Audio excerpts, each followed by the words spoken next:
really sorry about what happened between you and Lulu. I am. But postponing the wedding isn't going to get her back. You don't get it. I'm trying to keep Sonny from hurting you. I know you have your own reasons for wanting to work in the AIDS wing, but the fact that you volunteered, it means a lot to me. Not that many doctors would take on so much. I mean, especially just after moving here. It's a good program. You know, I'm happy to help keep it alive. That's the whole point, right? Mm-hmm. And besides, like you said, I'm new in town. Don't know a soul outside this place. What else am I going to do around here but work? Robin sure seems happier now that Charles on staff. It's not like a common bond to make fast friends, is there? The wing was built so people could come forward and get treatment without feeling ashamed or hopeless. Stone will be very proud. I mean, who wouldn't be?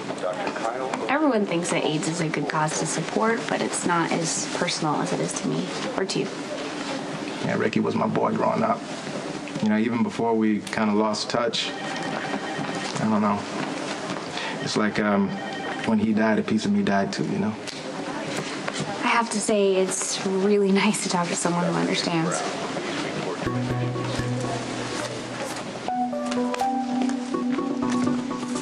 So how long has Aiden been sick? He's been really fussy for a couple days, and he's not sleeping. I thought he might be getting a tooth, then I saw him pulling at his ear, and, I just want to get him checked out. Yeah, well, I'm glad you made the appointment. Better safe than sorry. Well, you don't need to see a doctor to explain why Aiden's not sleeping. I mean, babies need a routine, and you keep interrupting his routine to use him as a tool to manipulate situations and as an excuse to show up here without, a good reason. I just thought Nicholas would want to know that his baby's not feeling well. No, I appreciate that. Thank you. Yeah, well, the good news is that you don't really have to worry too much, Nicholas, because she made up this whole ear infection thing to ruin our date, so...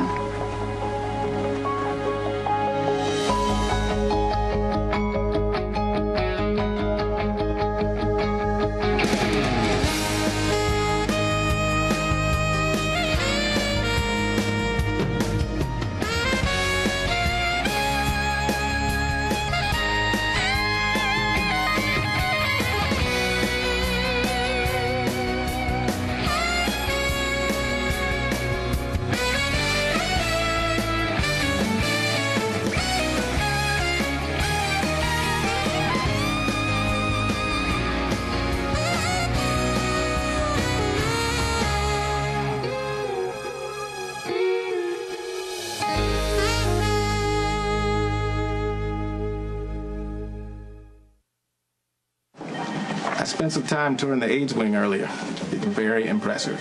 I mean, how many guys could say their high school girlfriends remember their name, let alone dedicating an entire hospital wing to their memory? Well, it's not as noble as it sounds. The truth is, I just don't want my daughter to see me go through what I saw Stone go through. So any research I do or help that I give is really just a gift to me and Emma.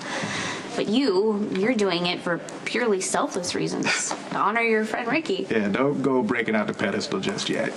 I'm no saint. Far from it. At the end of the day, why don't I just settle for making you smile? I haven't seen Robin this giddy, well, ever. Give it up, Lisa. It's not gonna work. What? You're trying to make me jealous of, Dr. Jackson. Well, you're doing that all on your own. Not that I can blame you. I mean, it's easy to see why Robin would be attracted to him. He's just like he used to be. He's fun and charming and cocky. Before he became Mr. Misery. I didn't mean to ruin your date. I can take Aiden to the pediatrician all by myself, and I will call you and let you know what the doctor said. That's not necessary. I'm coming with you. Really? It's okay. No, it's not. Look, I'm sorry that our plans got canceled, but my son comes first. And he should, and she knows that he does, which is why she's using Aiden to manipulate you. Look, he's sick. She has a right to be concerned. She's a nurse. She has 2 other kids. This is not the first ear infection she's ever had to deal with. You're right. It's not. And if Aiden is anything like half the kids I treat, then this ear infection could turn into a chronic problem. And I'd rather get it under control now before I have to put tubes in his ears. You're absolutely repulsive. Can you really not see what she's doing I'm here? sorry. Seriously? I'm sorry. I have to go.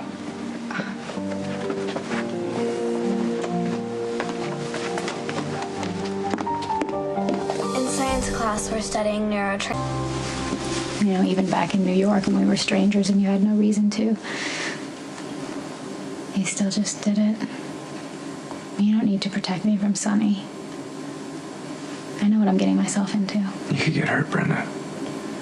Even killed. That's what happens to people who are close to Sonny. Yeah, but I just... Ask Michael, ask Christina. Dante, just like we discussed the other day, remember, if you could just put your feelings aside for just this one day, please. I want you to be happy. Yeah, I want you to be happy too. Listen, maybe I can fix this with Lulu somehow. It's a little late for that. I shouldn't have waited so long to tell her the truth. She only knows about Alexander, right? I mean, obviously, he didn't tell her about the baby. Well, that's great. You got a pen ready. You're here for a game of pool and greasy food. I can see about getting you a menu, but if you're here to make me change my mind about breaking things off, mine's made up. May as well go back the way you came. Just here to talk about the ball. Well, in case you missed it, I'm working. So, unless you want to order a soda or something, I've got to be getting back to my customers. Fine, that's what I'll do. I'll have a soda. It should buy me a few minutes of your time. Hey, Coleman doesn't pay me to chat. Siobhan, can you just listen? Okay, we both know that the Balkan is still out there waiting for any chance he can get to avenge his son. Look, I feel bad for Brenda, and especially with the wedding coming up. And for you, since you clearly pissed the guy off. Balkan's not my problem anymore. What makes you so confident? Huh? What makes you so confident the Balkan isn't going to come after you again? The Balkan only grabbed me as bait to force your hand. What's the point now? Seeing as I have nothing to do with you. He doesn't know that. Well, then maybe you should help clue him in by keeping your distance. Balkan won't come at me if he sees I'm not important to you. Yeah, well, the problem is you are. And regardless of where you and I are at, I still want to make sure you're safe. I can take care of myself. I've been doing it most of my life.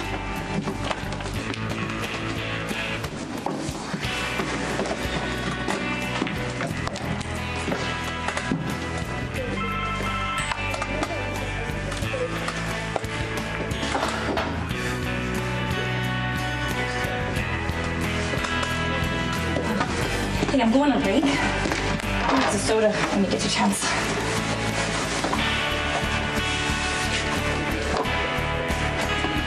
Okay, so I have everything ready for the Giselle shoot. We just have to get this stuff there an hour before so that the photographer can do a lighting check. It's not gonna work, you know. Kate wants 6 outfits. I've prepared 12. I'm not talking about the clothes. I'm talking about you burying yourself in your work so you can forget about your boyfriend problems. Ex-boyfriend. You say so. What is that supposed to mean? It means Dante has lied before and you've forgiven him. He lied about being a cop. That I can understand. This Brenda thing is a little different. Why? Because he kept a secret for her? It was 3 years ago. Because he still has feelings for her. Dante is not the first guy in town to fall for Brenda's act. I mean, look at Spinelli. He's bending over backwards to make sure the Divine One has all the comforts of home. Chai tea, organic foods. I mean, all Brenda has to do is flash that fake smile and Spinelli comes running like one of those stupid little dogs in that bell thingy. You know what? Brenda is not the first person that Spinelli got weird over, and you weren't either. Ouch! I'm just saying Spinelli is a very bad example. Okay. Well, take Jason then. He moved Brenda, a woman he supposedly can't stand, into his house. To protect her. Please. Jason could have stashed Brenda in one of those safe houses with an army full of men to protect her wearing bad suits, but he chose to protect her himself. Okay, don't get me wrong. I really am on your side. I think you should follow Sam's example. Think of Brenda as a temporary problem. She's not worth losing the guy you love. We agreed a long time ago that you'd make all the decisions about the baby, so I would never say anything unless you do. Yeah. Well, you know, I've decided to leave it in the past, like you suggested. Okay, that's good. You know, Sonny and I have been through so much. And I don't want to dwell on a part of my life that's over, so I'm just trying to move on. I guess that's what we're all just trying to do. See ya.